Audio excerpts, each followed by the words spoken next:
Baik, terima kasih Ibu eh, moderator ya. Selamat pagi, salam sejahtera semua buat kita semua. Assalamualaikum warahmatullahi wabarakatuh. Kepada saudara-saudara sekalian, Bapak Ibu sekalian, ya saya belum belum begitu kenal secara dekat ya. Jadi saya panggil apa aja, teman-teman aja ya. Ada yang saudara-saudari, Bapak Ibu sekalian. Baik, ya terima kasih ya kepada panitia yang sudah memfasilitasi acara ini. Tadi saya telat dikit ya untuk persiapan. Jadi materi yang saya presentasikan atau yang saya ajarkan pada pagi hari ini adalah hukum acara konstitusi ya, atau hukum acara Mahkamah Konstitusi. Jadi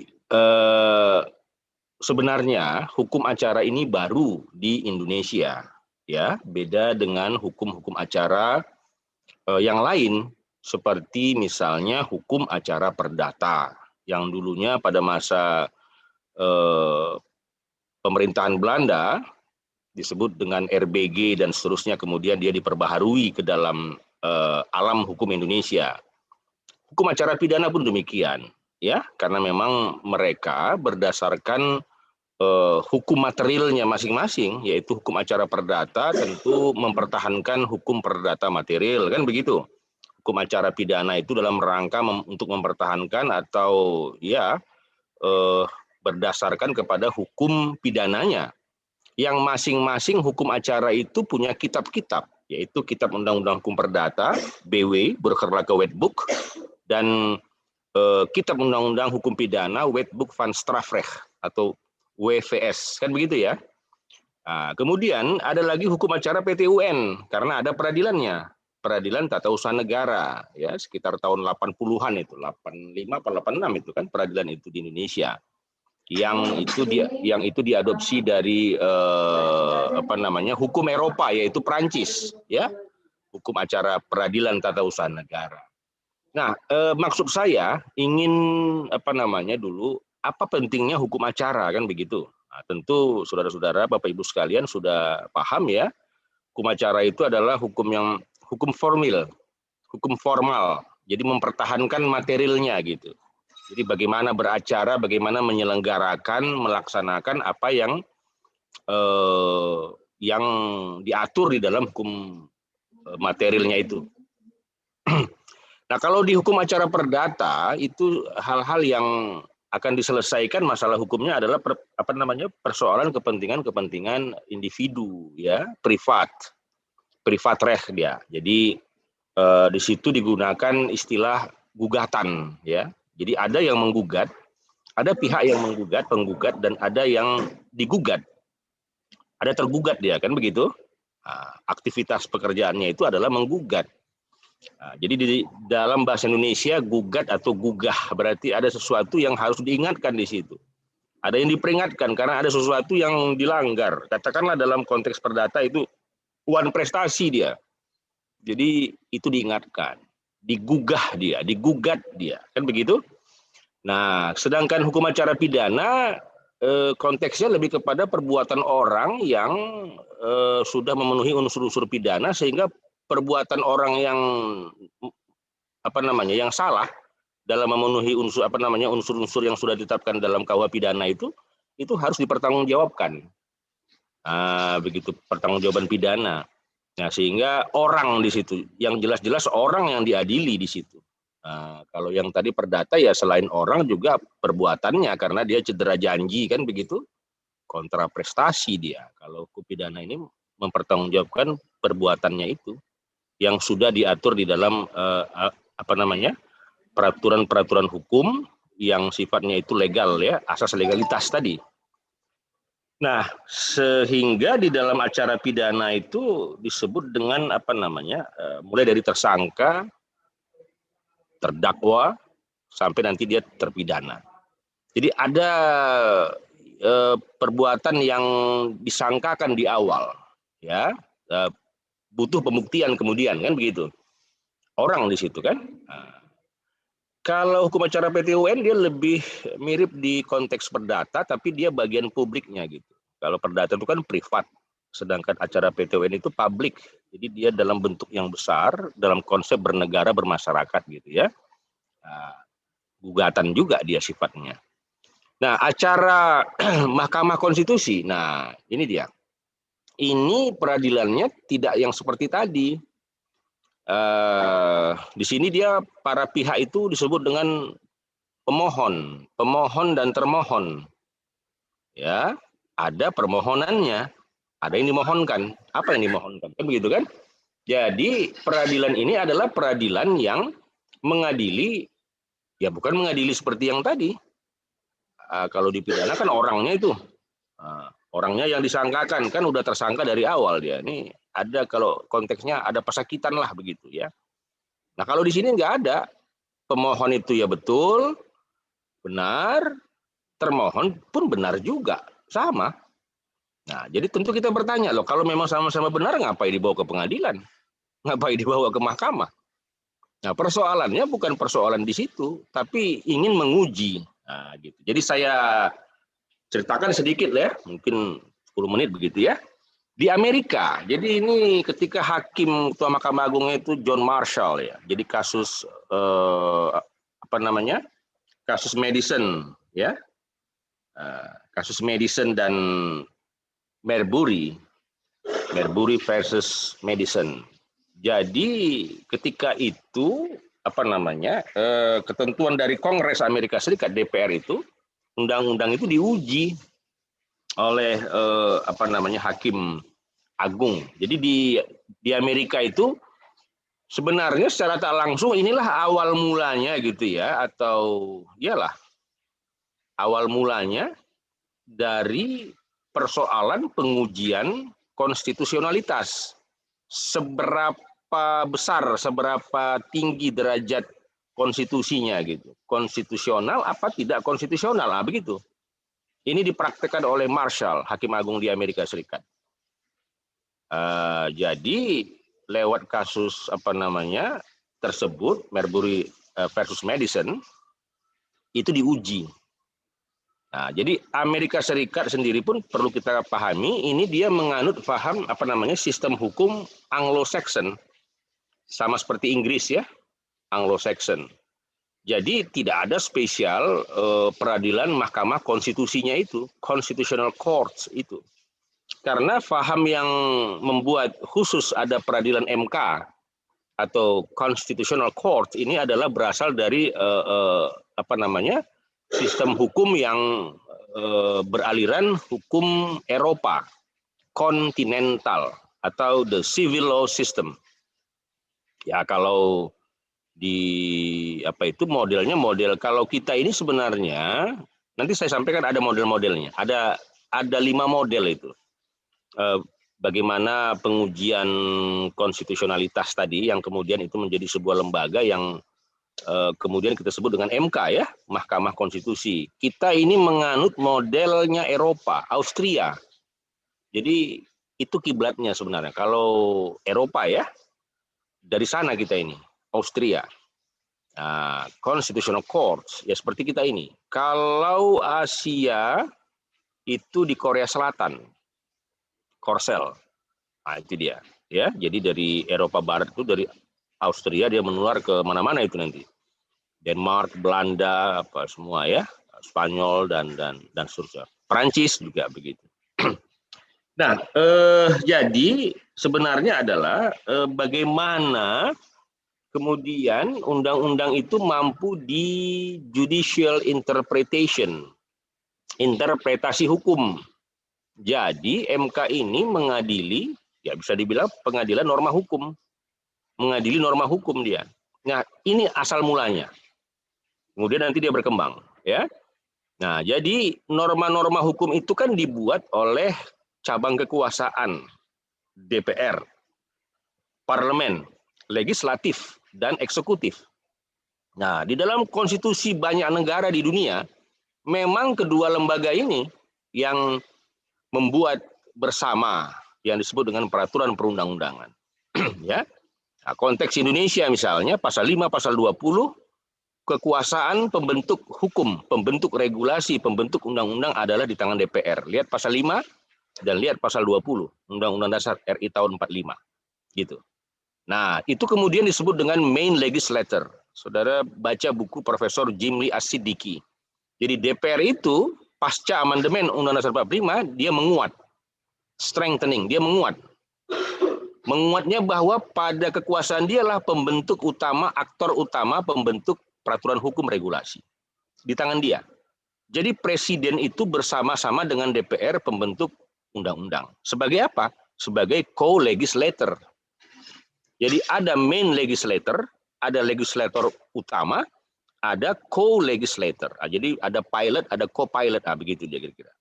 Jadi DPR itulah pembentuk peraturan hukum yang utama. Presiden adalah bersama-sama ikut membentuk. Nah, bagian mananya? Bagian pengesahan dan penandatanganan nanti dia. Nah, di situ porsinya. Nah, itu dia. Jadi kedua lembaga ini pembentuk peraturan hukum dalam Konstitusi Indonesia jelas dan tegas diatur.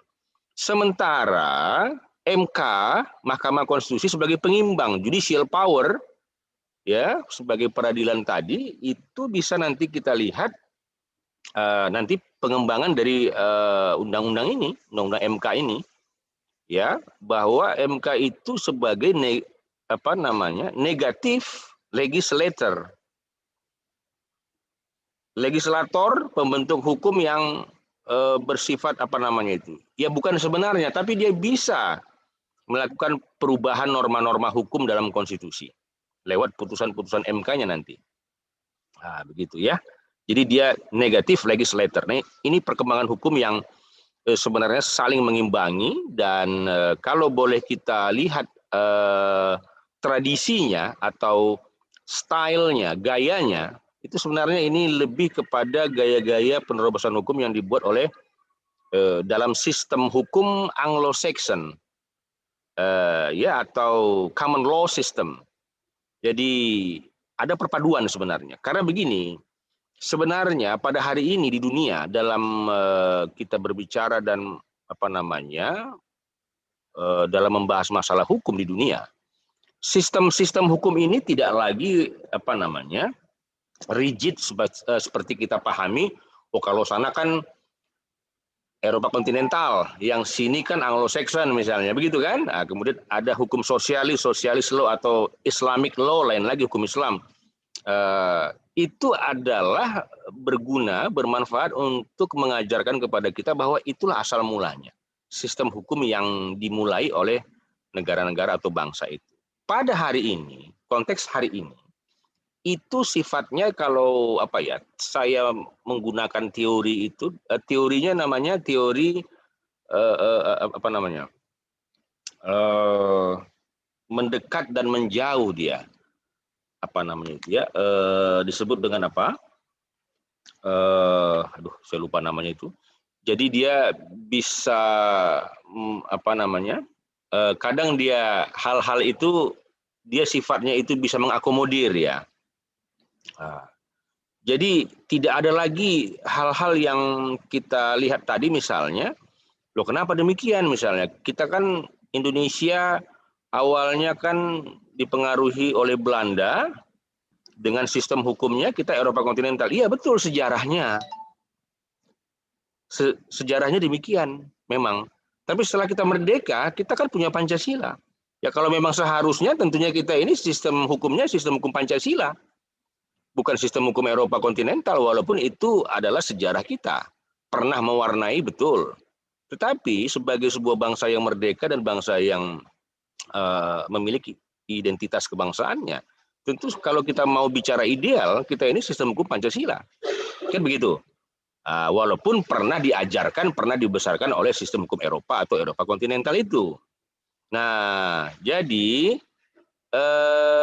hari ini itu tidak lagi dikenal demikian. Karena tadi saya katakan Mahkamah Konstitusi itu bisa lebih progresif gerakannya, membuat terobosan-terobosan misalnya, itu adalah style gaya dari sistem hukum Anglo-Saxon, Inggris, atau common law system. Jadi Anglo-Saxon itu istilah lainnya common law system.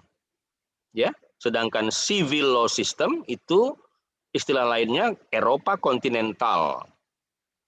Jadi dalam asas peradilan di Inggris itu ada dikenal the judge made law. The judge made law. Hakim itu membuat hukum, ya hakim menciptakan hukum. Jadi hakim itu bukan berarti pekerja yang dipekerjakan negara untuk menyelesaikan masalah-masalah hukum, tidak. Dia adalah distributor hukum, distributor keadilan. Sumber mata air seperti oase begitu yang tak akan pernah habis diambil airnya begitu. Nah, dia itu distributornya. Nah, begitu ya. Jadi dia itu produsen dari keadilan sendiri. Jadi kepadanya lah dihadapkan apa kiranya hukumnya. Jadi nggak bisa dikatakan, oh ini peraturan hukumnya belum terbit, oh belum ada, nanti kami kami baca atau kami nggak bisa begitu. Jadi hakim itu menciptakan hukum, the judge made law. Nah itu kan dia besar di tradisi hukum Inggris, ya common law system atau disebut juga dengan Anglo-Saxon. Jadi itu sebenarnya yang hari ini terjadi begitu, ya. Bahkan dalam sistem hukum Indonesia ini sekarang sudah sudah menyatu dia. Jadi tidak ada lagi yang menonjol yang mana Eropa kontinentalnya, yang mana Anglo-Saxonnya, mungkin ada unsur hukum Islamnya sedikit, ada adat dan segala macam itu bercampur menjadi satu, ya. Nah baik, ini dasar-dasar hukumnya, Undang-Undang Dasar RI tahun 45, pasal 7B dan pasal 24C mengenai sistem peradilan di Indonesia. Kemudian dia turun ke dalam level undang-undang, Undang-Undang 24 2003 tentang MK, pasal 28 sampai dengan pasal 85 pengaturannya, ya. Undang-Undang nomor 8 tahun 2011 tentang Mahkamah Konstitusi dan MK juga punya peraturan, ya, peraturan Mahkamah Konstitusi disingkat dengan PMK. Lanjut. Kemudian lanjut, next. Ya, oke. Jadi begini. Mengenai persoalan yang tadi, yang sudah dimulai dalam tradisi Amerika, itu menjadi pegangan bagi dunia dan sistem peradilan, ya, bahwa prestasinya John Marshall tadi sebagai Ketua Mahkamah Agung di Amerika telah melakukan judicial interpretation terhadap undang-undang yang diajukan pada masa itu. Dalam kasus Marbury versus Madison tahun 1803 itu 1803. Jadi itu menjadi sebuah presiden, ya, menjadi pegangan, menjadi panduan bahwa rupanya peraturan perundang-undangan itu bisa diuji gitu. Tidak tidak kemudian menjadi hal yang pasti dan rigid karena itu dibuat oleh presiden dan DPR lalu itu dijalankan, tidak, bisa diuji. Judicial interpretation, begitu. Itulah dia yang dimulai di Amerika 1803. Nah, jadi saudara-saudara sekalian, ada beberapa model, ya, di dalam ini kan sebenarnya misinya satu, ini utamanya tema sentralnya satu, bagaimana mengawal konstitusi sebuah negara. Jadi dalam hal Amerika ini dia ingin memastikan bahwa dia sebagai dalam konteks tadi judicial interpretation oleh Mahkamah Agungnya mereka dalam rangka melaksanakan misi the guardians of the Constitution of the United States of America. Nah, begitu dia. Jadi itu sebenarnya temanya. Jadi bagaimana mengawal, ya macam-macam, ya, mempertahankan, merawat, menjaga, melestarikan. Tapi kita ambil kata yang dalam kata yang besarnya begitu, the guardian, mengawal konstitusi. Jadi dalam konteks Indonesia, bagaimana mengawal Undang-Undang Dasar RI tahun 45? Karena itu norma hukum yang paling tinggi. Induk norma hukum, stats fundamental norm, dan Grundnormnya, ya, ada batang tubuhnya, ya, pasal-pasalnya, dan tentu ada juga pembukaan atau preambul mukaddimahnya. Itu merupakan Grundnormnya. Jadi Undang-Undang Dasar RI tahun 45 adalah norma hukum yang paling tinggi. Oleh karena itu dia perlu dikawal, the guardian of the Constitution, mengawal. sekaligus the interpreter of the Constitution. Jadi yang mampu dan punya kewenangan secara konstitusi menerjemahkan, menginterpretasikan apa makna-makna dari konstitusi itu adalah Mahkamah Konstitusi ini nanti. Tapi di Amerika tahun 1803 itu dilaksanakan kewenangan itu oleh Mahkamah Agung, ya, yang ketuanya pada masa itu Marshall. Jadi ada 5 lembaga yang memegang kewenangan pengadilan konstitusional di berbagai negara itu. Kalau boleh kita ambil tipe-tipe modelnya di dunia, ya, ada 5 macam dalam rangka untuk mempertahankan, mengawal konstitusi negaranya, the guardian of the Constitution. Yang pertama itu Mahkamah Agung, Supreme of Court, seperti model Amerika yang kita lihat tadi 1803 yang diperankan oleh John Marshall tadi, ketua Mahkamah Agungnya, ya. Kemudian Dewan Konstitusional atau Council Constitutionnel seperti model Prancis tahun 1958. Itu model Prancis, ya. Dewan Konstitusional namanya. Kemudian arbitrase konstitusional, constitutional arbitration seperti di Belgia, ya, itu arbitrase konstitusional. Kemudian tribunal konstitusional yang merupakan kamar tersendiri di Mahkamah Agung seperti di Venezuela, itu modelnya, ya, tribunal konstitusional. Dia merupakan kamar tersendiri di sana karena begitulah konstitusi yang mengatur.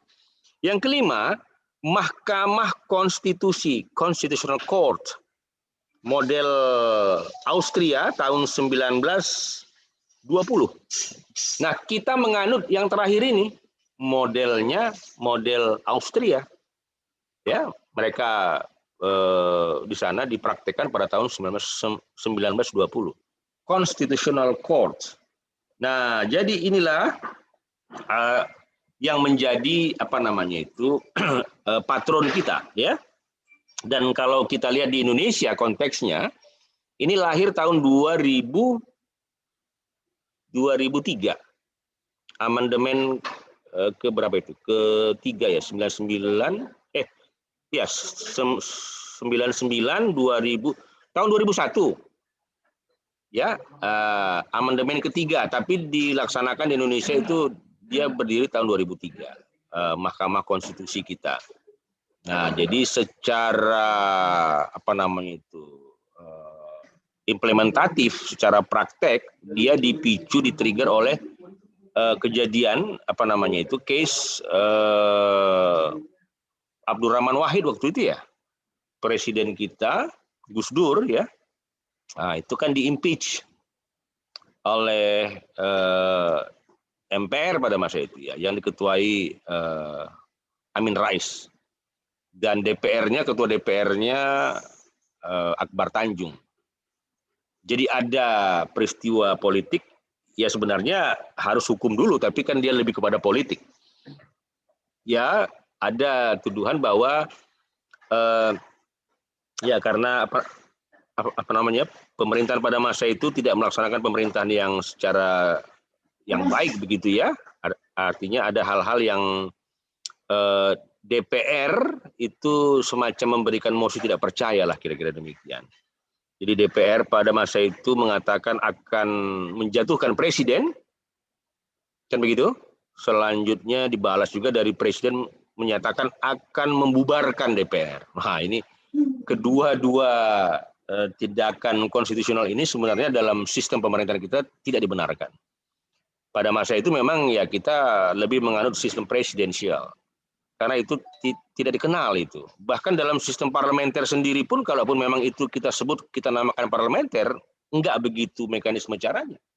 DPR bisa menjatuhkan presiden, kemudian presiden bisa membekukan atau membubarkan DPR. Tapi kemudian pada waktu itu nggak bisa diproses secara hukum, karena ke peradilan mana mau dibawa kasus itu, ya kan? Kan nggak mungkin ke pengadilan negeri, nggak mungkin ke PT UN. Nah, karena MK, Mahkamah Konstitusi waktu itu belum ada, karena tahun berapa itu? Tahun 2000, ya? Belum. Nah, maka pesan dari amandemen kita yang keberapa itu? Ketiga, 99 pertama, 2000 kedua, 2001 ya. Itu membentuk MK. Jadi Mahkamah Konstitusi itu perlu dibentuk sebagai peradilan yang akan menyelesaikan masalah-masalah apa tadi. Selanjutnya selain dia tadi menguji undang-undang terhadap undang-undang dasar konstitusi itu awalnya, kemudian apa namanya memutus sengketa kewenangan lembaga negara, ya, kemudian memutus pembubaran partai-partai politik, parpol, memutus perselisihan tentang hasil pemilu, dan Mahkamah Konstitusi itu memiliki kewajiban memberikan putusan terhadap pendapat DPR ya, yang mengenai dugaan adanya pelanggaran hukum atau impeachment atau pemakzulan oleh presiden dan atau wakil presiden menurut Undang-Undang 45. Jadi ada 4 kewenangan dan 1 kewajiban. 4 kewenangan itu tadi menguji undang-undang terhadap undang-undang dasar, memutus sengketa kewenangan lembaga negara yang kewenangan yang diberikan oleh undang-undang dasar, jadi sengketa organ-organ negara, lembaga-lembaga negara, memutus pembubaran partai-partai politik. Itu juga menjadi kewenangannya, memutus perselisihan ya, perselisihan tentang hasil pemilihan umum. Itu kewenangan. Dan kewajibannya adalah memutus pendapat DPR atas dugaan pelanggaran hukum. Pelanggaran hukum oleh presiden dan atau wakil presiden ya, atau perbuatan tercela dan atau tidak lagi memenuhi syarat sebagai presiden atau wakil presiden. Nah, ini dalam sistem kekuasaan kehakiman Indonesia ya, sistem peradilan kita, bahwa MK itu diberi kewenangan yang diatur dalam Undang-Undang Dasar 45 pasal 24 itu. Jadi sebenarnya awalnya dia itu adalah melakukan pengujian norma hukum ya, apakah norma hukum yang berada di bawah Undang-Undang Dasar, tentu yang di bawah Undang-Undang Dasar itu adalah undang-undang ya. Jadi undang-undang itulah yang akan diuji kebenarannya, karena itu dia dibuat bersama oleh eksekutif dan legislatif. Jadi memang kalau kita nilai, semua produk perundang-undangan itu adalah produk politik. Ya, lahir dari proses politik. Tentu tidak lepas dari persoalan kompromi-kompromi politik. Lepas dari itu, persoalan hukumnya harus diuji, harus mampu diukur. Nah, jadi itu namanya persoalan konstitusionalitas. Jadi ada kata tas di belakangnya, itu dalam bahasa Indonesia, dalam bahasa Inggrisnya disebut dengan constitutionality. Jadi tingkat. Dia menyebutkan makna tingkat atau derajat. Artinya seberapa besar, seberapa tinggi, seberapa derajatnya itu. Konstitusional atau tidak konstitusional, begitu dia. Bertentangan atau tidak bertentangan dengan konstitusinya, begitu. Nah, jadi oleh karena itu dia harus diukur. Nah, makanya masuk ke dalam ranah pengujian-pengujian. Ya, judicial review, judicial interpretation. Oke, nah itu semangatnya dulu ya.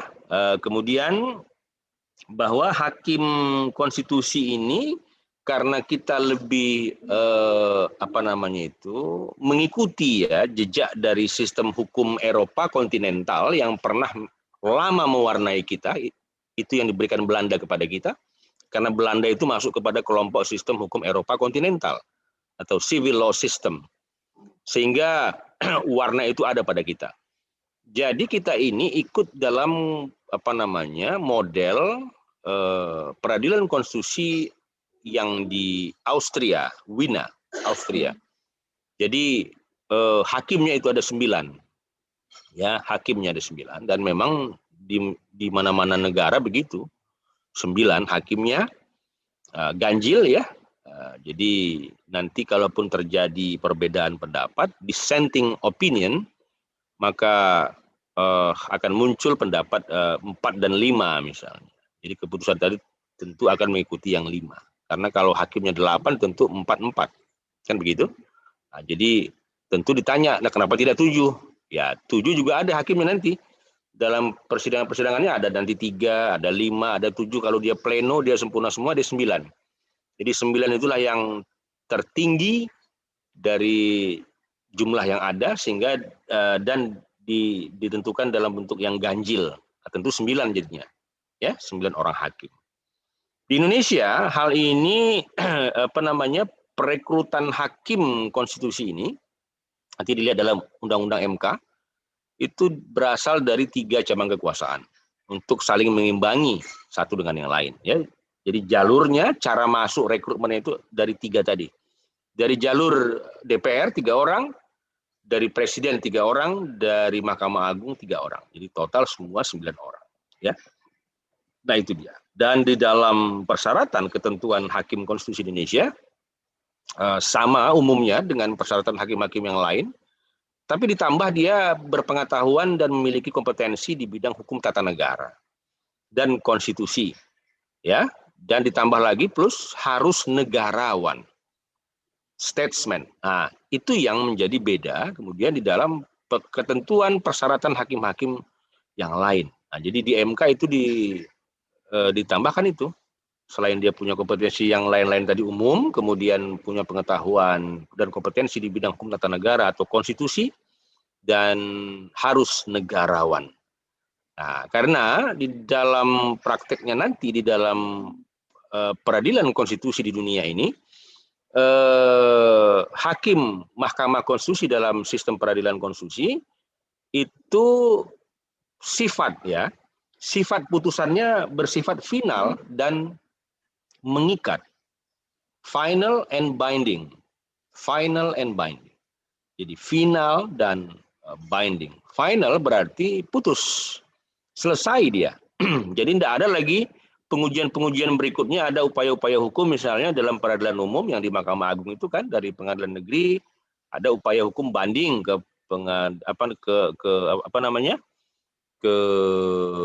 pengadilan tinggi misalnya. Banding itu kan dari pengadilan tinggi punya upaya hukum nanti ke Mahkamah Agung, kasasi namanya. Nah, sampai di Mahkamah Agung ada tahap terakhir untuk mengujinya disebut dengan PK, peninjauan kembali. Nah, itu kan upaya-upaya hukum semua. Nah, di MK, Mahkamah Konstitusi, karena peradilannya hanya di ibu kota negara, hanya satu dia, maka dan sifat putusannya tadi bersifat final.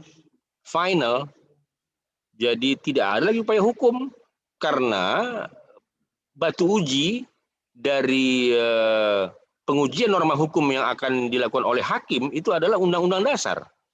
Konstitusi negara itu ya, kalau di Indonesia Undang-Undang Dasar RI tahun 45 dan konstitusionalisme Indonesia tadi tentunya secara tak tertulis.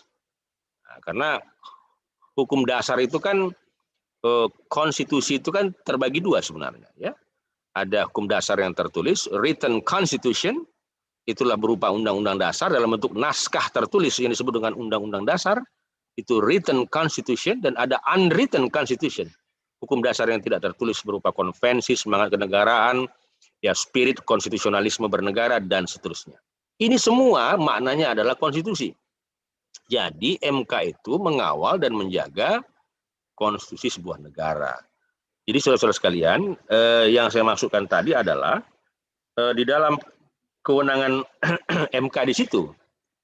Jadi tadi upaya hukum tadi tidak ada. Jadi putusannya itu bersifat final. Ya begitu diputuskan selesai, dan itulah menjadi landasan untuk melaksanakan apa tafsir konstitusi pada hari ini. Nah, begitu dia. Nah, jadi dia adalah interpreter di situ ya. Selain dia jadi guidance of the Constitution, dia juga sebagai interpreter of the Constitution. Nah, ya, menerjemahkan dan memberikan tafsir hukum di dalam konstitusi tadi. Nah, bersifat final dia, dan binding itu mengikat ya. Jadi putusannya itu langsung mengikat seluruh warga negara. Nah, ini dia saya pikir dasar-dasarnya lah ya. Dan ya lanjut next slide-nya.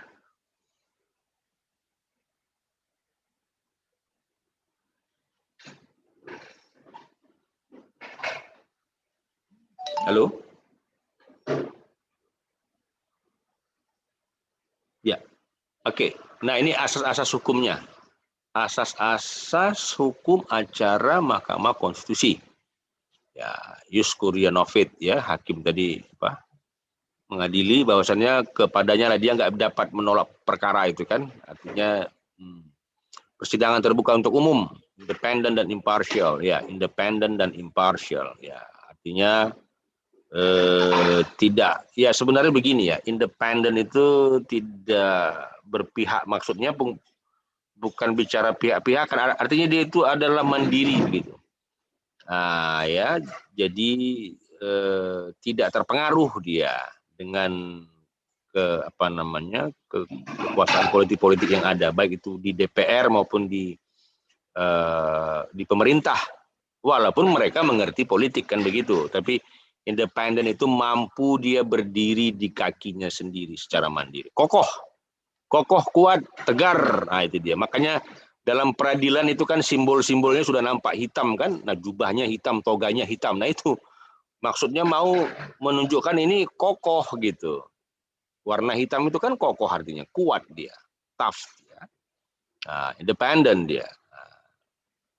Jadi tidak goyah dan impartial. Impartial artinya tidak melakukan pemihakan, tidak subordinat, tidak underbow dan sebagainya. Nah, begitu ya. Nah, jadi kalau boleh saya sedikit ulas ini masalah bagaimana sih sebenarnya kokoh tidaknya hakim itu dalam kekuasaan peradilan. Nah, sebenarnya saya pernah diajarkan itu oleh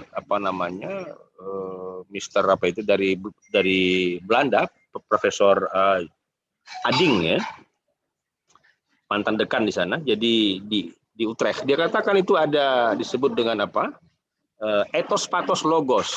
Jadi itu konsepnya. Hakim itu dia harus memiliki karakter atau nilai atau value yang 3 tadi, etos patos logos. Nah, sehingga dia mampu independen dan impartial. Jadi setelah dia terangkan, etos itu artinya mampu dia melakukan itu kan etos itu ini moral, etik ya. Ada persoalan integritas di situ. Jadi pekerjaan hakim itu nggak sekedar pekerjaan, cari pekerjaan jadi pegawai negara dapat uang, enggak. Dia punya integritas dari panggilan hatinya. Hakim itu kayak apa sebenarnya, kan begitu. Jadi siap nggak jadi hakim gitu kira kan? Nah, karena itu bukan persoalan hanya mencari kerja supaya ada kerjaan, ada pekerjaan nanti pensiun, enggak. Dia punya integritas, punya etik, punya moralitas di situ. Itulah etos namanya. Punya kebanggaan, dia bangga dengan profesinya, itu panggilannya begitu, panggilan jiwanya. Etos namanya. Ada budaya yang dibangun di situ, ada prinsip, ada integritas yang harus dibangun di situ. Kemudian patos. Patos itu mampu melakukan komunikasi yang luas begitu, bahwa dia paham betul seperti apa masyarakat, seperti apa keadaan masyarakat, kliennya, para penegak hukum, polisi, jaksa, lawyer, ini dia harus paham betul secara psikologis, ya, mampu melihat, mampu merasakan apa yang dirasakan orang, paham dia bahwa itu masing-masing punya perbedaan, dia paham. Nah, jadi ada empatinya, paham dia, ya. Nah, tidak hanya memikirkan profesinya saja dia. Dalam sistem penegakan hukum ini dia paham. Itu patos. Kemudian logos. Logos itu ilmunya, pengetahuannya, knowledge-nya, pengetahuannya, ilmunya. Ya, dia harus punya pengetahuan, ilmu, ya. Logikanya, ya semuanya lah. Cara berpikir, epistemologinya, legal epistemology, dan seterusnya. Dan luas cakrawala, horizon pemikirannya harus luas. Jadi ini yang disampaikan, yang saya pernah dengar dari Van Edding itu, bahwa dia katakan hakim harus memiliki itu, 3 kemampuan itu, etos, patos, logos. Ketika itu ada pada dia, itulah katanya mendekati kepada sifat-sifat yang independen dan impartial tadi. Itu kata.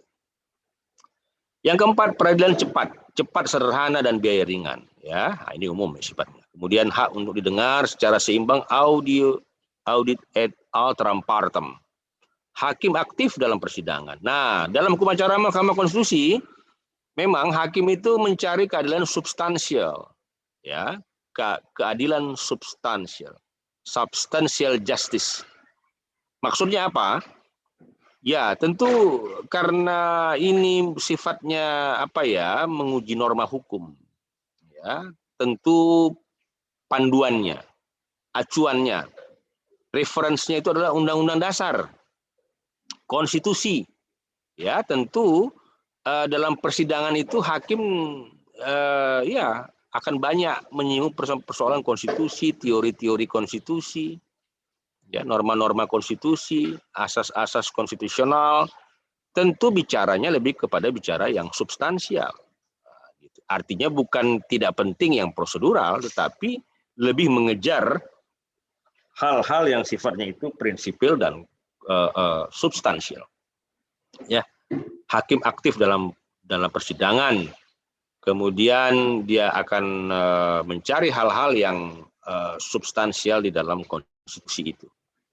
Kemudian asas praduga keabsahan, presumption justi causa. Oke, lanjut. Ini mengenai asas-asasnya. Selanjutnya,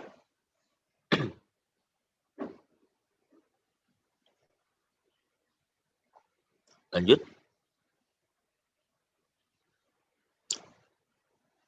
Ya, ini aspek-aspek umum hukum acara Mahkamah Konstitusi yang umum.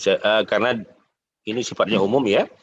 Adanya permohonan, ya, siapa yang bermohon, siapa pemohon, pendaftaran permohonan dan penjadwalan sidang berikutnya. Ya, didaftarkan permohonan kita itu dan dijadwal dalam sidang, ya, oleh sekretariat kepanitraan di MK nanti.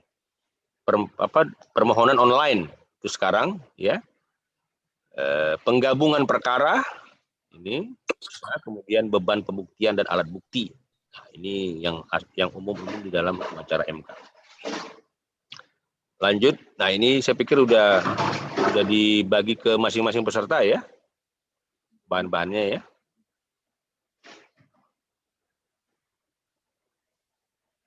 Selanjutnya,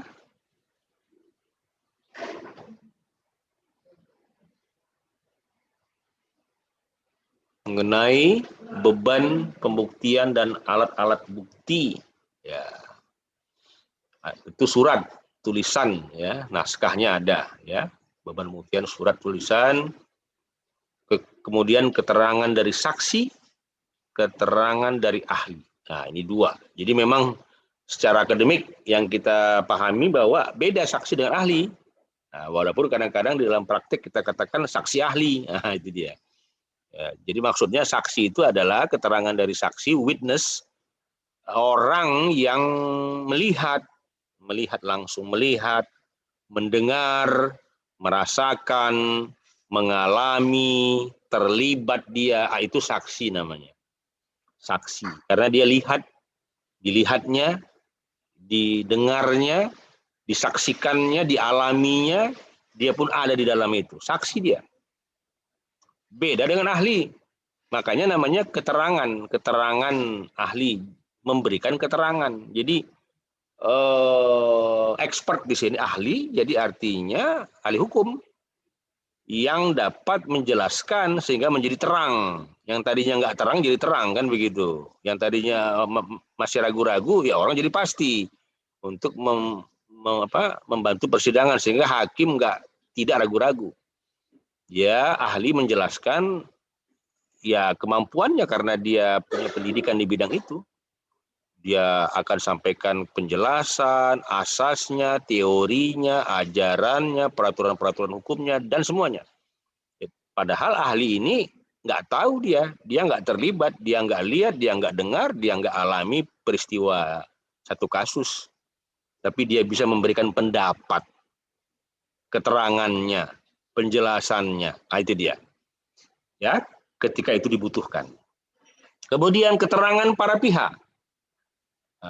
Para pihak, ya, keterangan para pihak ini bisa menjadi beban pembuktian dan alat bukti. Petunjuk petunjuk dan informasi elektronik. Nah, ini diakui di dalam hukum acara Mahkamah Konstitusi. Selanjutnya,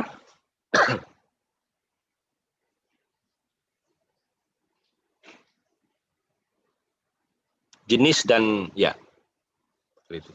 jenis dan sifat persidangan, ya umumnya begitu, dan di MK juga ini dipraktekkan. Ada pemeriksaan pendahuluan dulu, ya pendahuluan, kemudian persidangannya. Ini intinya, ya hakim mendengar dan hakim akan memberikan kesempatan kepada para pihak.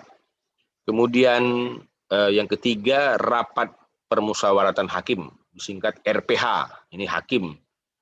Rapat itu nanti difasilitasi oleh Sekretariat Jenderal MK, kepaniteraan. Mereka masuk dalam sebuah ruangan, ya semacam di karantina begitulah ya, untuk sementara itu rapat ya, dan dimungkinkan memang di MK ini terjadi perbedaan-perbedaan pendapat, dissenting opinion. Itu biasa di sana, di beda pendapat. Dan dissenting opinion ini juga dicatat dalam notulensi di kepaniteraan MK. Nah, kenapa beda? Apa bedanya? Dan itu memang harus jelas, memang tajam. Nah, sehingga memang perdebatan-perdebatan, debat-debat konstitusi itu ada di hakim-hakim MK. Nah, jadi sehingga tadi jumlah hakim yang ganjil 9 orang itu memungkinkan. Mungkin yang dissenting ada 1 atau 2 orang begitu kan. Nah, kemudian nanti baru diambil, nah mereka bermusyawarah itu. Ya kan? 4 dengan 5 misalnya, atau 6 dengan 3 begitu kan. Nah, dan seterusnya. Itu rapat permusyawaratan hakim. Kemudian pengucapan putusan. Nah, ini pengucapan putusan. Jadi putusan peradilan, putusan hakim tadi itu diucapkan dan ditetapkan nanti menjadi keputusan putusan Mahkamah Konstitusi. Lanjut. Ya, masih ada ya. Tapi mungkin begini panitia, ini saya pikir sudah dibaca ya oleh peserta kita, sifatnya ini normatif saja. Nanti hal-hal yang saya pikir sudah bisa lah masuk kepada diskusi ya. Kalau ada yang ingin ditanyakan, ada hal-hal yang mungkin belum begitu jelas ya, atau ada komentar atau hal apa yang ingin saudara sampaikan, kita bisa berdiskusi ya. Saya pikir saya serahkan dulu ya kepada moderator. Untuk sementara ini dulu, nanti mungkin bisa berkembang di dalam diskusi kita. Pak, ada kalau Mahkamah Konstitusi ini adalah bagian dari konstitusi negara konstitusi, Pak, kan seperti kata Bapak tadi dari Austria. Ya. Nah ada sekitar Austria. Menurut itu penelitian dari salah satu 3 orang dosen itu dari, kalau nggak salah itu dari Universitas Trisakti, Pak ya. Nah itu ada 24 putusan Mahkamah Konstitusi yang tidak dijalankan oleh Presiden, dalam hal ini pelaksana eksekutif. Nah, salah satunya itu di putusan Mahkamah Konstitusi tentang advokat, salah satunya. Ada juga tentang DPD yang sifatnya sudah retroaktif kalau DPD, Pak ya. Ya. Nah, tapi kalau yang masalah advokat ini, satu putusannya Mahkamah Konstitusi, satu lagi itu ada putusan dari Mahkamah Agung tentang organisasi yang diakui oleh negara. Sementara Mahkamah Agung juga melantik dari Kongres Advokat Indonesia. Sementara satu lagi ada dari Peradi. Jadi pelantikan sumpah jabatannya itu di advokat ini kan ada di Pengadilan Tinggi. Nah itu 2 organisasi itu dilantik biasanya sekaligus, Pak. Iya. Sementara putusan Mahkamah Konstitusi itu menyatakan salah satu frasenya, keterangannya itu salah satunya Peradi yang diakui, karena menurut undang-undang advokat ini. Nah, menurut Bapak ini gimana ini statusnya ini? Apakah karena kita kan katanya menganut single bar. Sementara kenyataan kita sekarang itu kan multi bar itu, Pak. Iya, iya, iya. Nah, ini apakah memang pembangkangan terhadap konstitusi kita oleh Mahkamah Agung, atau memang sengaja pemerintah ini menciptakan multibar seperti ini, Pak? Demikian, Pak. Ya. Jadi saya memang mengikuti juga itu, walaupun ya tidak lawyer lah seperti bapak-bapak sekalian nanti kan. Iya, Mahkamah Agung menguji itu dan MK juga telah mengujinya. Jadi sebenarnya ini dasarnya coba ini dulu lah. Saya tidak tahu persis ini pembesar-pembesar juga ini semuanya di atas ini kan.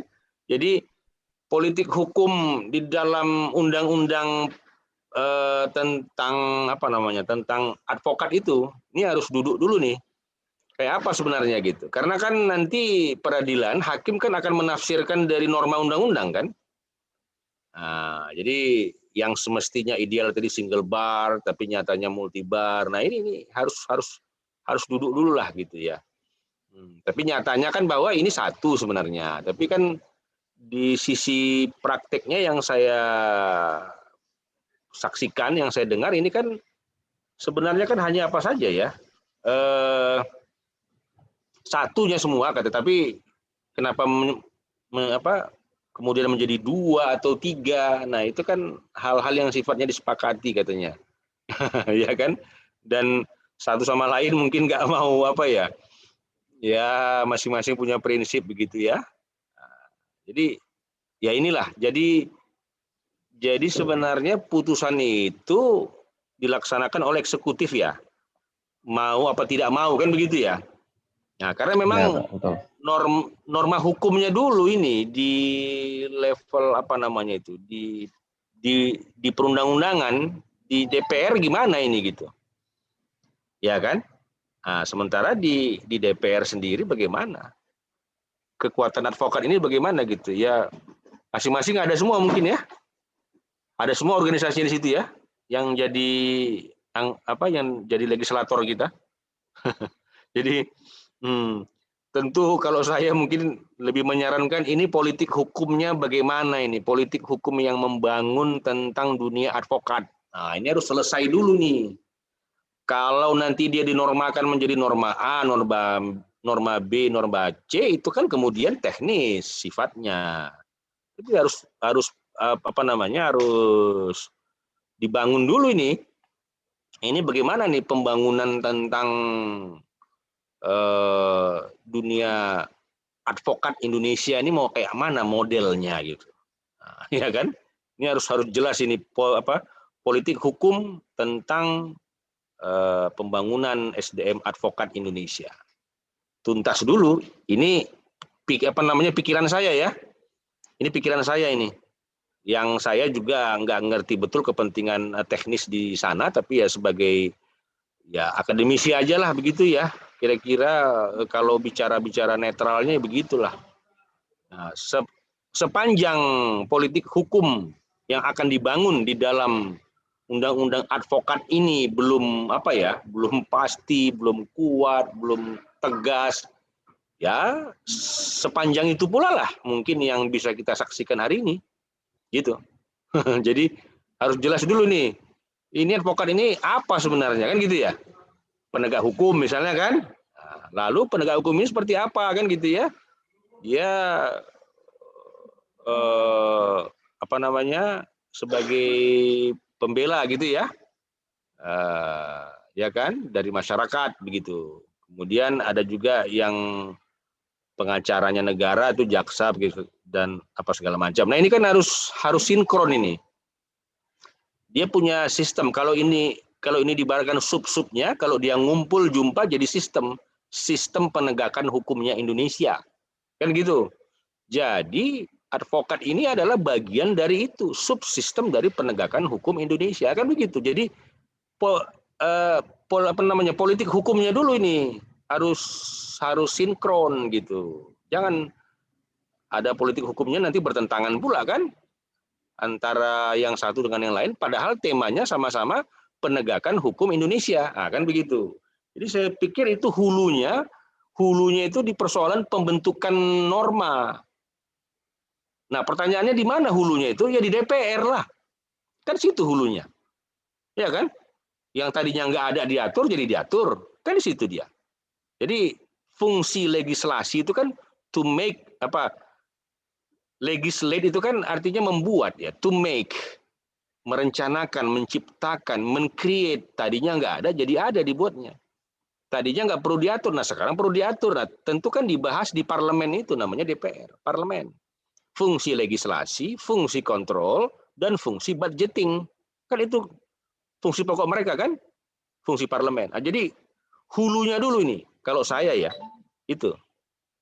Kemudian kalau peradilan kemudian menguji seperti kata Bapak tadi, itu kan sudah di belakang. Itu kan sudah dihilir tuh kan, akhirnya diuji gitu. Nah, tapi kan awalnya ini seperti apa ini? Jadi kalau saran saya tadi ini harus tuntas dulu nih politik hukumnya, legal policy yang mau dibangun di dalam dunia advokat tadi. Dia ini kan sebagai penegak hukum kan begitu kan?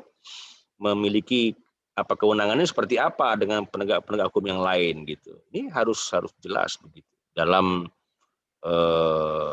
dunia penegakan hukum. Nah, begitu. Itu yang bisa saya jawab, Pak. Halo?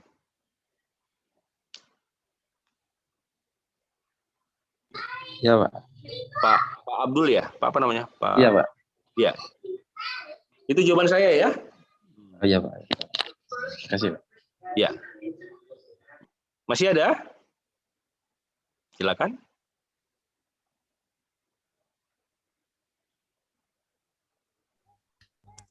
Izin Pak mau bertanya.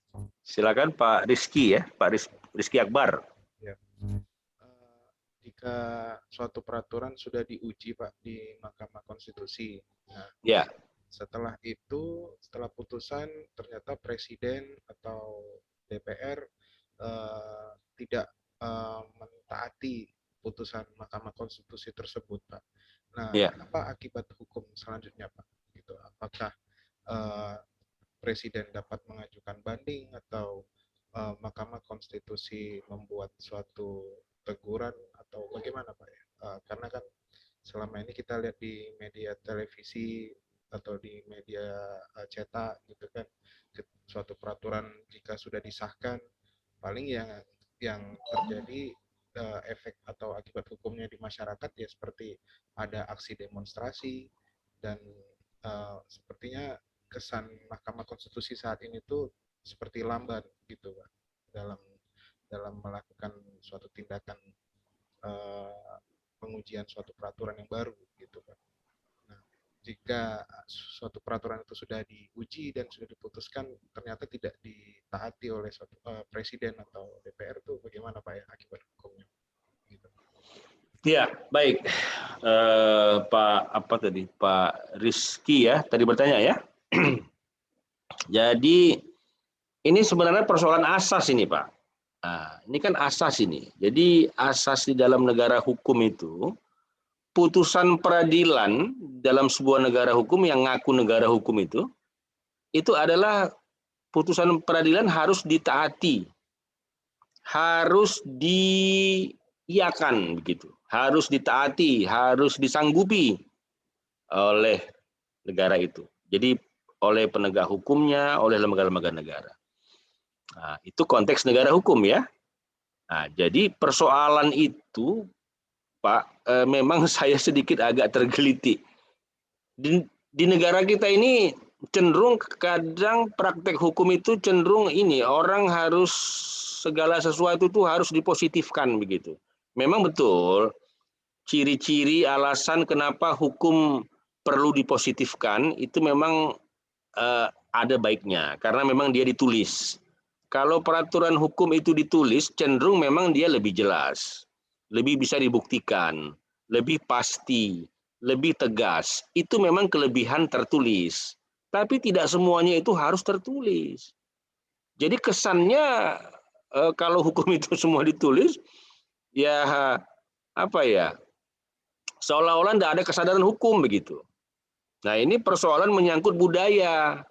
Ya kita tidak tahu lah, saya nggak beranilah klaim kayak apa budaya kita ini, sama-sama kita rasakan aja lah. Karena kita pun bagian dari ini kan kita bagian dari kita ini sekarang. Jadi ya sama-sama kalaupun itu memang keliru kita perbaiki. Jangan kita tuding-tudingan, jangan kita saling menyalahkan karena kita sama kita kan begitu. Jadi memang ada budaya begitu model kita dalam praktek hukum di Indonesia ini. Segala sesuatu itu kiranya ingin dipositifkan begitu. Padahal itu asas. Ya mungkin kalau apakah perlu kemudian dibuat sanksinya? Ya mungkin ya. Ini saya mencerna-cerna saja. Mungkin apakah mungkin muncul pendapat kan nggak ada aturannya, kan nggak ada sanksinya kok, kan nggak ada sanksi hukumnya. Gitu ya. Kalau semua itu perlu dibuat demikian kan berarti nanti menyangkut persoalan tingkat peradaban hukum kita, tingkat budaya hukum kita. Jadi sebenarnya kalau di dalam indeks negara hukum dan indeks budaya hukum yang baik, semakin sedikit yang diatur tentang masalah itu dalam sebuah negara itu sebenarnya semakin baik. Nah berarti masyarakat memiliki kesadaran hukum dan budaya hukum yang tinggi. Nggak semua perlu diatur dan ditulis, apalagi disebutkan sanksinya. Nah, kan kita nggak mungkin bilang, kan nggak ada sanksinya, berarti bisa itu. Begitu kan? Tunggulah dulu dibuat sanksinya baru. Itu nggak begitu cara berhukum. Jadi silahkan nanti baca bukunya siapa ini bagus, Profesor Sacipto Raharjo, almarhum Pak Cip dari Universitas Diponegoro Semarang, aliran hukum progresif. Biarkan hukum mengalir katanya. Itu bukunya penerbit Kompas. Ya, penerbit buku itu Kompas. Bukunya saya ingat tipis saya ingat tuh nggak tahu sekarang masih ada nggak di Gramedia ya. Jadi buku Profesor Sacipto Raharjo itu judulnya Biarkan Hukum Mengalir. Bagus bukunya itu. Biarkan hukum mengalir. Jadi dia katakan di situ yang namanya berhukum ini punya cara, punya budaya, punya peradaban. Jadi kita bisa melihat sebuah bangsa, sebuah masyarakat itu punya peradaban apa enggak itu nampak gitu. Ya, dari caranya, dari budayanya itu ketahuan. Gitu. Jadi itu tadi Pak Rizky ya. Jadi kenapa pemerintah kemudian mau patuh apa tidak?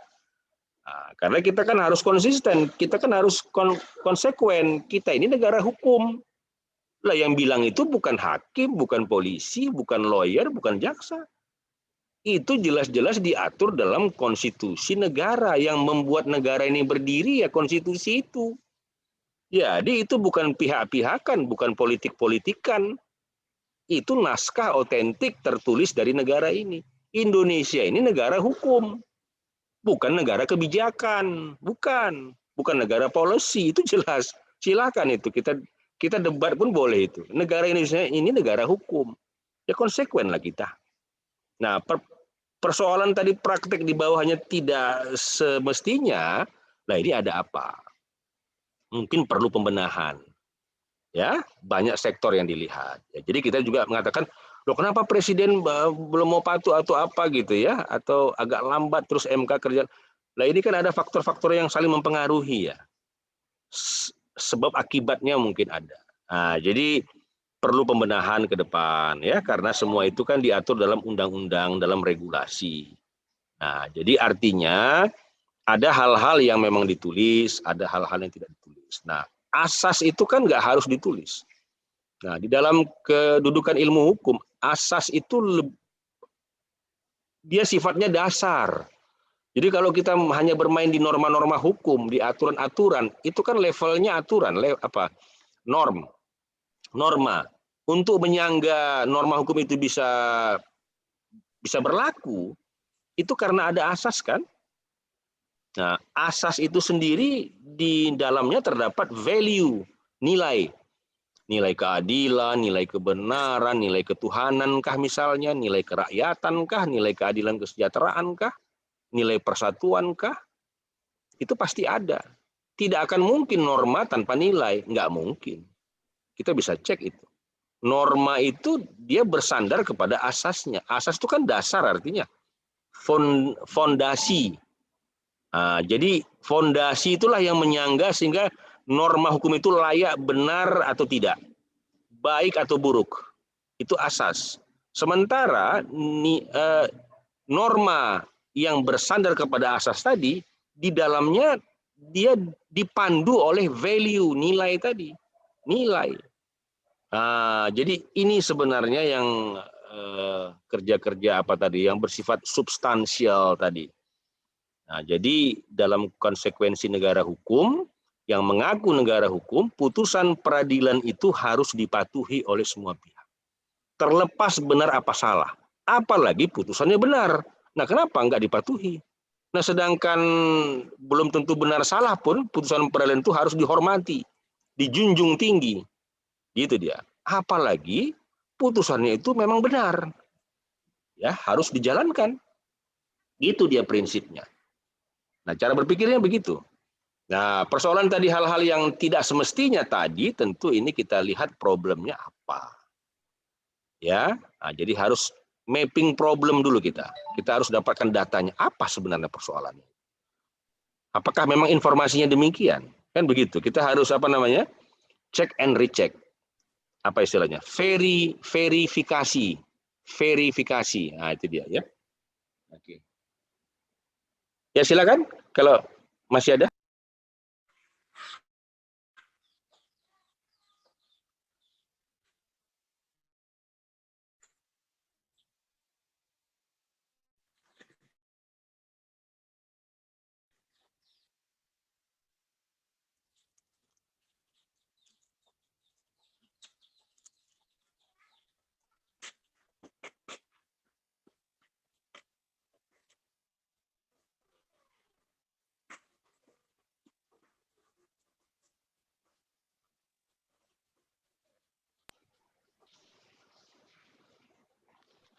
Masih ada?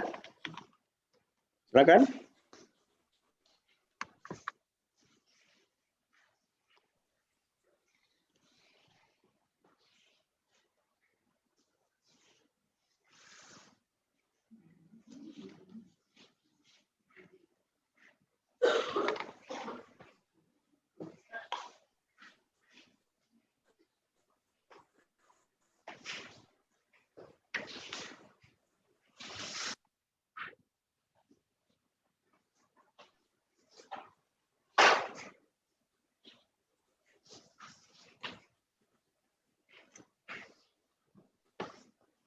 Ya, oke.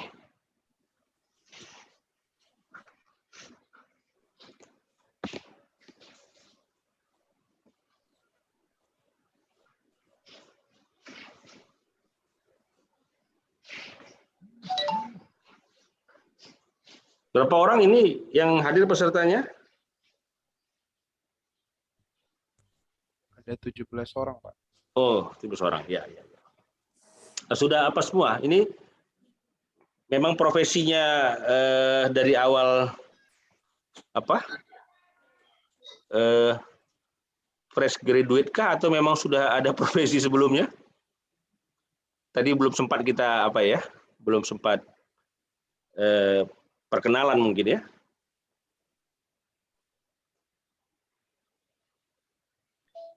Udah banyak yang tua ini kayaknya nih, Pak. Bu ya, ya, kalau saya perhatikan ya senior sepertinya ini. Ya. Saya belum senior, Pak. Belum, Pak. Oh, sunggul setengah orang. Ah, ya, senior kan relatif lah. Tapi kalau sama juniornya dia sudah senior ini sunggul ini. Alumni mana sunggul? Universitas Riau, Pak. Oh, Unri. Ya. Oh, merantau ke sana lah ya. Besar di Riau sih, Pak. Oh, besar di Riau. Ya. Marganya Setumorang. Oh, ya. Di Unri ya. Oke.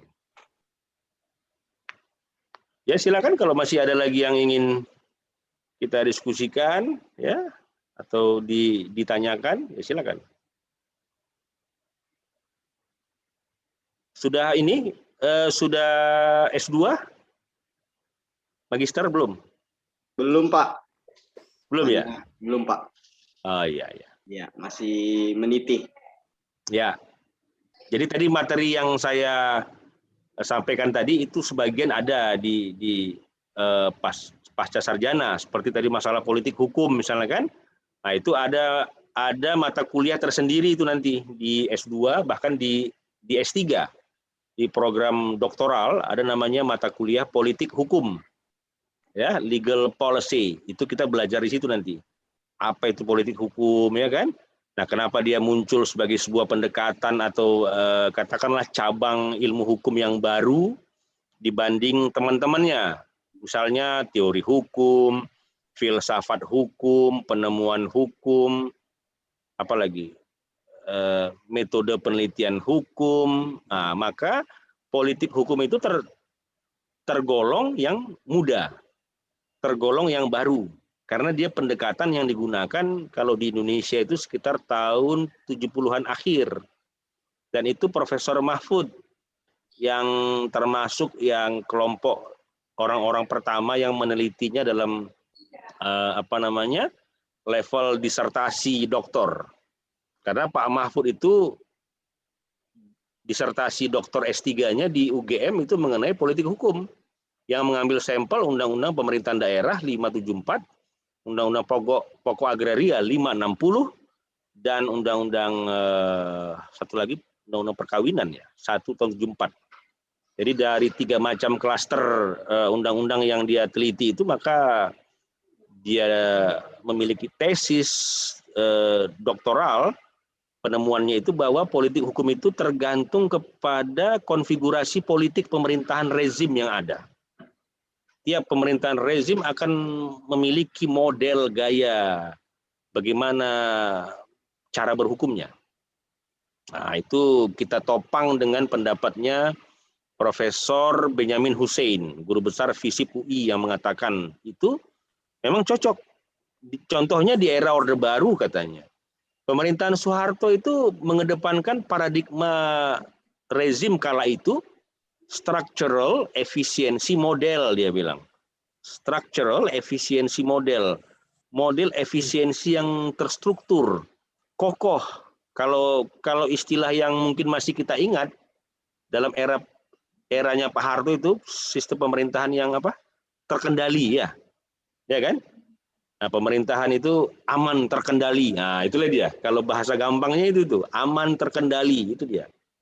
Structural efficiency model. Jadi model efisiensi yang struktur. Efisien, struktural, kokoh, pasti. Nah, gitu. Itulah model paradigma rezim pemerintahan Orde Baru Soeharto. Sehingga itu berdampak kepada hukum-hukum yang ada. Produk-produk hukum yang dilahirkan. Itu kata Profesor Mahfud. Contoh 574 itu kan Undang-Undang Pemerintahan Daerah era Orde Baru. Bahkan Undang-Undang 560 pokok agraria kata Pak Mahfud dalam disertasi doktornya itu kan produk Orde Lama Soekarno. Itu lebih kepada konsep-konsep sosialis. Lebih berpihak kepada rakyat kecil. Kalau sekarang ini bahasanya apa Pak? Wong Cili. Gitu. Tanah itu lebih kepada wong Cili. 560. Nah, itu menunjukkan model paradigma rezim-rezim yang dibangun. Maka hukum itu akan ikut dengan konfigurasi politik yang dibangun, apa maunya. Tapi tidak selamanya juga. Nah, begitu. Nah, inilah kajian-kajian politik hukum nanti yang kalau Bapak Ibu sekalian, saudara-saudara nanti ya mungkin sudah ada yang di S2 itu mendapat kuliah khusus mengenai politik hukum. Bahkan di S3 strata 3 doktoral itu pun dipelajari ya dalam mata kuliah politik hukum. Ya silakan kalau ada yang masih ingin bertanya silakan.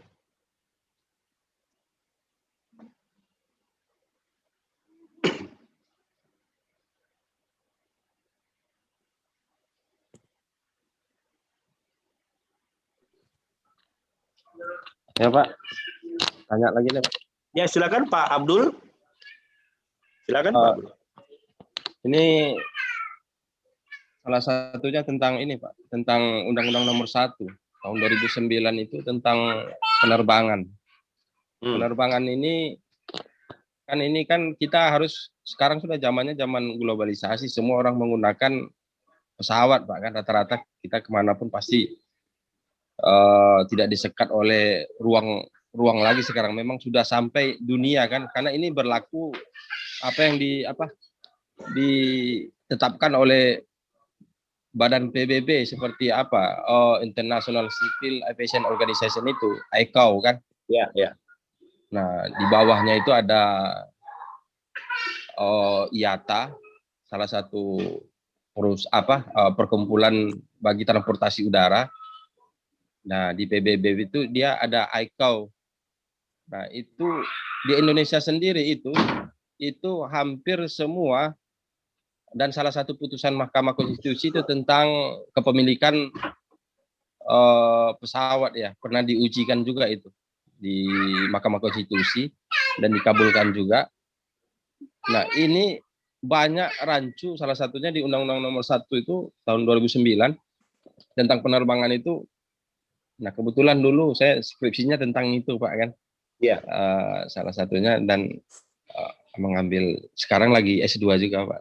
Kebetulan belum selesai. Nah, itu salah satunya itu Mahkamah Konstitusi belum masuk ke ranah-ranah pengujian hukum-hukum kita yang menganut ke PBB sana Pak.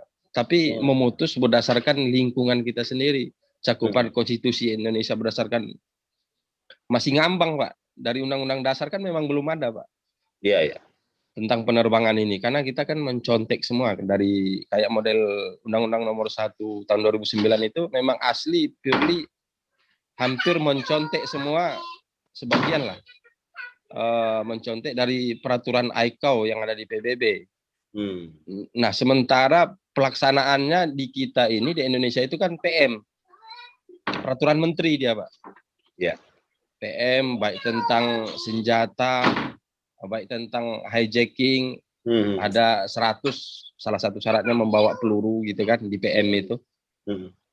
Nah, tidak sinkron di antara putusan sendiri Mahkamah Agung, Mahkamah Konstitusi dengan PM sendiri pun itu tidak nyambung kadang-kadang Pak. Saya juga itu. Nah, saya pernah menanyakan juga kan.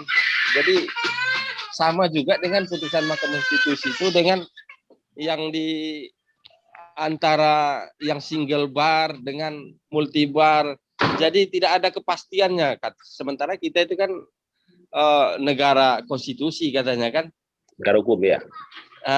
Tetapi itu sendiri kita juga bingung, masih mencari bentuknya nih Pak.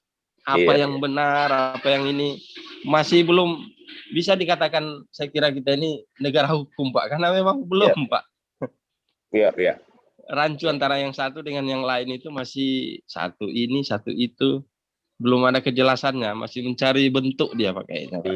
Nah, gimana nih Pak permasalahan Mahkamah Konstitusi kita sendiri nih sih sebenarnya Pak. Demikian Pak. Baik, terima kasih Pak Abdul Ali Simatupang Pak ya.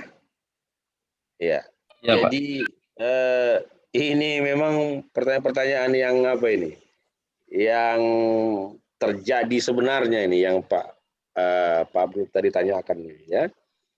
Jadi memang begini, Mahkamah Konstitusi itu kan dia bukan pembuat peraturan, walaupun dia juga bisa nanti akhirnya menyumbangkan atau membuat melalui putusannya itu sebenarnya dia telah melakukan perubahan norma-norma konstitusi, bahwa itu betul ya. Ya, lewat putusan-putusannya itu dia akhirnya melakukan perubahan-perubahan norma konstitusi, ya. Tapi tidak boleh dia menonjol seakan-akan dia aktor utama pembuat peraturan norma hukum. Karena itu hal-hal yang prinsipil yang nggak boleh dilanggar di dalam prinsip konstitusi. Karena dia itu kan cabang kekuasaan peradilan. Ya kan? Jadi harus ada dulu norma hukum yang memang betul-betul bermasalah yang akan diuji gitu. Kalau hal itu substansinya sendiri pun belum dianut, belum diatur, itu tadi saya katakan hulunya itu di parlemen. Jadi sebenarnya ini harus ada sinkronisasi cabang parlemen, cabang kekuasaan yang di parlemen, di eksekutif kepresidenan, dan di di peradilan dalam konsep awalnya ya. Nah, begitu. Jadi persoalan tadi masalah penerbangan di Undang-Undang 2009 Pak ya, nomor 1 tahun 2009. Nah ini kita nggak tahu nih bagaimana politik hukum di DPR itu terhadap Undang-Undang penerbangan ini kan, aviasi ini. Ini konsepnya apakah sudah ratifikasi dan bagaimana bentuknya, sudah diadopsikah atau bagaimana? Nah seperti apa kepentingan nasional Indonesia mengakomodir itu, kita kan perlu tahu juga masyarakat ini kan. Jadi seperti apa politik hukum yang diemban oleh parlemen di DPR dalam bidang aviasi tadi misalnya. Nah sejauh mana itu? Ya kan? Nah, karena mereka legislatornya. Kan di situ. Nah, lantas setelah itu kan tadi kata Pak Abdul kemudian diuji oleh MK. Tapi nah sepertinya kayak belum jelas gitu ya. Lambat atau apa begitu ya. Nah, karena tadi dia nggak boleh mendahului. Ya, MK ini kan lembaga peradilan. Jadi kalaupun dia mau membuat sebuah pembaharuan, sebuah terobosan, ya dia kan harus lihat dulu apa namanya kompetensi utamanya. Nggak boleh kemudian setelah itu apa seakan-akan dari dia pula norma hukum itu muncul kan, padahal dia menguji. Nah jadi perlu ada apa namanya itu ya semacam sinkronisasi lah ya. Atau kalau bahasa sekarang apa ya? Ya itulah keserasian gitu ya antara ketiga cabang-cabang kekuasaan ini sehingga nanti jangan sampai muncul dalam berhukum kita ini akan ada MK, kan ada MA, ya buat aja. Toh nanti kalau salah kan diuji mereka, nggak bisa begitu ya kan? Jadi lama-lama kayak tong sampah juga gitu kan? Karena ada tempatnya kan, buat aja. Nanti kalau salah kan ada yang uji gitu. Ya nggak seperti itu. Harus ada perencanaan apa namanya itu pembangunan hukum yang mau dibangun dalam politik pembangunan hukum nasional kita. Itu kan hanya beda-beda fungsi aja kan. Ada parlemen tugasnya membuat merencanakan, ada tugas eksekutif ya dia melaksanakan, dia mengimplementasikan, ya kan. Nah, nanti yang peradilan juga sebagai wasit kan, dia menilai, mengevaluasi dan seterusnya. Kan ada feedbacknya ini kan, harusnya kan ini punya feedback supaya menjadi sebuah apa namanya itu katakanlah sesuatu yang harus diselesaikan ya PR di dalam parlemen gitu. Jadi nggak bekerja sendiri-sendiri gitu kan, sektoral. Ini kan tugasnya ngadilin, ya udah nggak ada hubungannya ke yang membuat. Yang buat ya buat aja. Kalau salah nanti kan ada yang ngadilin gitu. Wah, itu bukan negara hukum kita kan, karena kan ada hal-hal apa namanya itu ya nilai-nilai peradaban tadi kan. Bahkan mungkin seperti Amerika sajalah kita ambil contoh, tidak dalam praktek tidak murni juga mereka menerapkan separation of power. Itu kan semangat spiritnya saja itu supaya dipisahkan. Tujuannya tidak lain dan tidak bukan supaya jangan terjadi monopoli kekuasaan. Karena kalau sudah dimonopoli, besar kemungkinan dia akan otoriter. Karena semua diaturnya, dia yang buat, dia yang laksanakan, dia pula yang mengadili. Akan kacau ini. Jadi spirit itunya sebenarnya yang diajarkan oleh Montesquieu. Ya kan? Di dalam prakteknya ya silahkan ditata. Ya kan nggak mungkin manusia ini nggak memiliki hubungan kerjasama, tapi dalam pengertian positif ya. Nah, artinya siapa melakukan apa, ya kan begitu, apa tanggung jawabnya, kan beda bidang, tapi kan tetap harus apa namanya sinkron kan, harus sinergi kan nggak boleh bertolak belakang, karena ini as a system, semua ini adalah sistem, saling terkait, dukung mendukung, kait mengait, ya kan. Nah, jadi itu sebenarnya sistem pengembangan hukum kita. Kalau saya melihat secara akademik, yang perlu dibenahi dari awal ini, yang tidak perlu kita saling menyalahkan, adalah bagaimana kita memperbaiki, membangun sistem pengembangan hukum kita di Indonesia.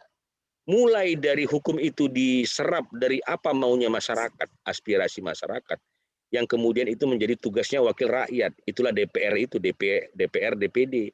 Kan mereka yang mengemban kita kan, apa maunya kita. Nah itu dari situ asal mulanya aspirasi. Kemudian dibuatlah norma hukum. Itulah hulu yang saya bilang, itulah hulunya. Baru dia diimplementasikan dengan eksekutif, seperti apa aturan main, yang bisa mengikat semua level undang-undang kah, atau apakah perpres kah, segala macam. Nah, ini sendiri pun harus ditertibkan, peraturan-peraturan perundang-undangan di bawah undang-undang, ada perpres, ada peraturan pemerintah. Itu pun masih bisa dibedakan walaupun dia mirip-mirip, ya kan?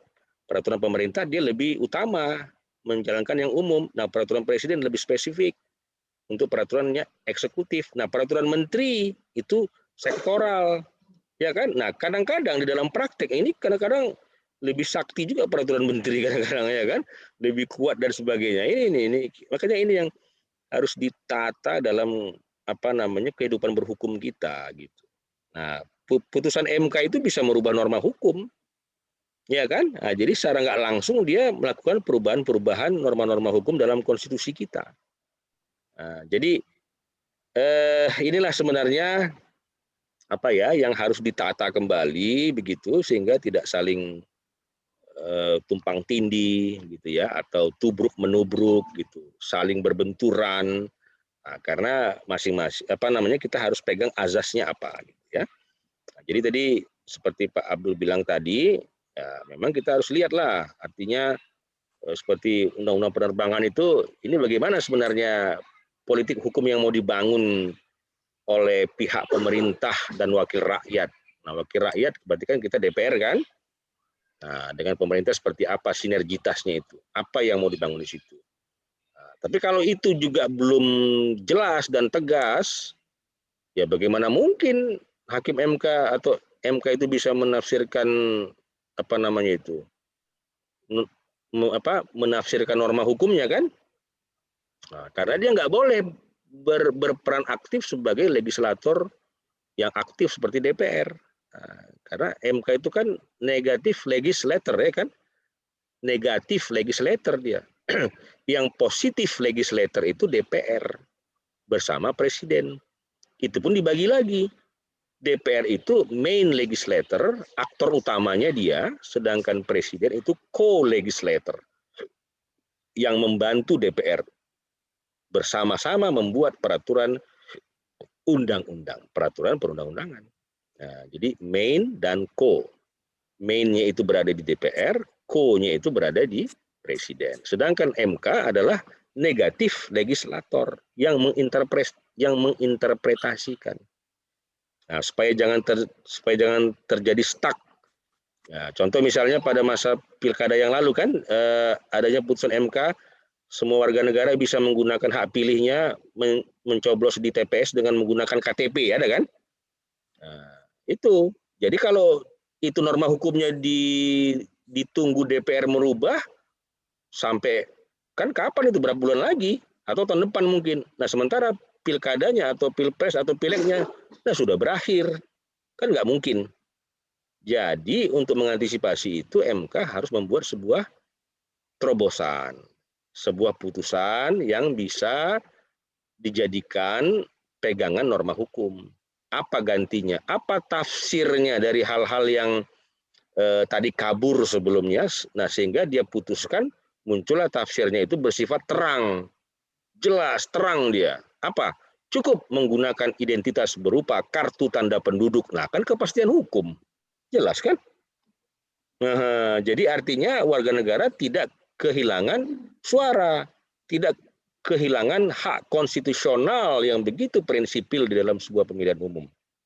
Identitas dalam bentuk KTP cukup dijadikan pegangan bahwa dia bisa memberikan suara di TPS-nya. Udah, itu putusannya. Kan demikian kan? Nah, jadi ada kemanfaatan, nah jelas punya manfaat. Ya kan? Baik bagi penyelenggara, bagi negara, apalagi bagi warga negara. Itu dari segi manfaat ya. Dari segi kepastian, nah jelas pasti dengan KTP tidak lain dan tidak bukan, hanya KTP berupa identitas penduduk. Selesai. Pasti. Keadilan, ya adil. Karena memang persoalan identitas kan, bagaimana mengetahui dia warga negara apa bukan, dia penduduk apa bukan. Nah kan ketahuan di situ. Dan itu nanti diverifikasikan oleh Kementerian Dalam Negeri kan, Dukcapil terus ke bawah itu kan, mana bupati ke camat atau lurah terus sampai ke bawah, ya kan? Nah, dicek oleh KPU dan Bawaslu misalnya. Nah, jadi esensi hukumnya tercapai dan tujuan hukumnya, kemanfaatan, kepastian dan keadilan. Nah, kan begitu ya? Itu cara mengukurnya. Ya demikian Pak Abdul. Ini merupakan pertanyaan tadi, PR untuk semua lah ini, di legislatifnya, eksekutif maupun di peradilan, di judisial, tapi memang terutama itu PR-nya untuk legislatif itu, ya. Jadi ke depan harus jelas itu seperti apa. Itu kan ada di Prolegnas itu kan, program legislasi nasional di Balek. Nah, seperti apa itu perencanaan pembangunan hukum nasional yang mau dibangun di dalam misalnya 5 tahun ke depan, jangka pendek, jangka menengah, jangka panjang gitu kan. Nah, kan itu tugasnya Balek itu, badan legislasi ya, membuat seperti apa program-program legislasi ke depan. Nah, khususnya tadi masalah undang-undang penerbangan. Nah, ini harus jelas nih ya, di situ kan banyak Pak kepentingan yang saling berkelindan ya kan. Banyak di situ ya kan, yang terutama ya kepentingan bisnismen lah, usaha kan, pasti itu kepentingan politik, kemudian mungkin ada militernya ya kan, pasti ada. Nah, itu yang perlu ditata kembali kan, bagaimana supaya itu bisa ketemu semua kepentingannya, nah sehingga ada kepastian ya kan. Nah, seperti apa misalnya sistem hukum penerbangan di Indonesia yang itu sudah diratifikasi oleh PBB dan badan-badan dunia yang lain, ya kan? Nah, sehingga Indonesia akan mengikutinya dengan pola sistem hukum nasional kita. Maka tadi saya bilang lagi-lagi harus kepada bagaimana politik hukum penerbangan Indonesia. Bagaimana? Apa yang mau dibangun di situ? Nah, kalau di eranya Orde Baru Pak Harto jelas kan dengan konsepnya Pak Habibie misalnya kan.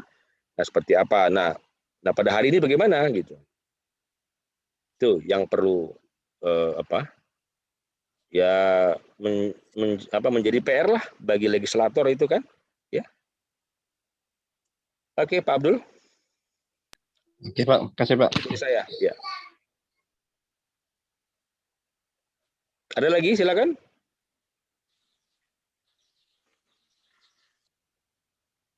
Pas, Pak, pas. Oke, baik. Saya pikir udah waktunya bisa istirahat kita ya, break ya. Ya, Pak. Baik. Saya serahkanlah kepada panitianya ya, pada Ibu moderator. Kurang dan lebih saya mohon maaf kalau ada kekurangan, ada kekhilafan ya, salah kata, saya mohon maaf pada Bapak Ibu sekalian, saudara sekalian. Selamat siang semuanya. Selamat siang, Pak. Ya. Yang Pak.